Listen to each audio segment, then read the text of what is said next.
मैं फिर एक बार आपका स्वागत करता हूं इस राम रेखा धाम से।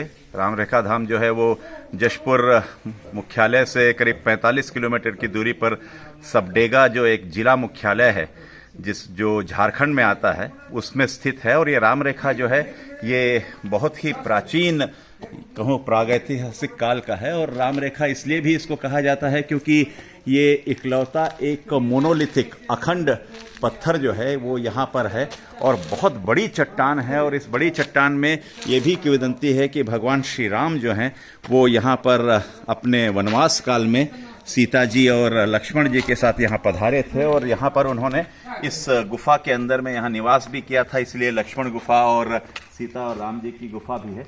और ये पत्थर को यदि आप देख पाए चट्टान को तो ये बहुत लंबी मोनोलिथिक रॉक है जो कि एक अखंड चट्टान के रूप में जानी जाती है। और ये पूरी लंबाई पे वो चट्टान है। और ये चट्टान ऐसी भी नहीं है कि पूरी एक लंबाई पे हो, बल्कि इसकी चौड़ाई भी इतनी विशाल है कि पूरी की पूरी एक बस्ती यहाँ पर बस गई है। और यहीं से राम वन पथगमन भी होता है। और भगवान श्री राम के बारे में जैसे कहा जाता है कि भगवान श्री राम सरगुजा से होते हुए इस तरफ से झारखंड से होते हुए वो आगे की ओर गए थे और दंडकारण्य में भी इसी का प्रवेश भी था उनका। और ये शिला को यदि देखकर आप अंदाजा भी नहीं लगा सकते कि शिला के अंदर भी इतनी एक गुफा हो सकती है। उस गुफा के अंदर प्रभु श्री राम, सीता जी और लक्ष्मण जी की मूर्ति के साथ साथ राधा और कृष्ण की मूर्ति भी है। और साथ ही साथ इस जगह पर उड़ीसा का चूंकि प्रभाव है इसलिए जगन्नाथ, सुभद्रा और बलभद्र की भी मूर्ति वहां पर रखी हुई है। तो ये जगह इस तरीके की है जहां छत्तीसगढ़ की ही संस्कृति ही भी अपितु यहाँ पर आपको संस्कृति जो है वो झारखंड की भी दिखाई देगी और उड़ीसा की भी दिखाई देगी।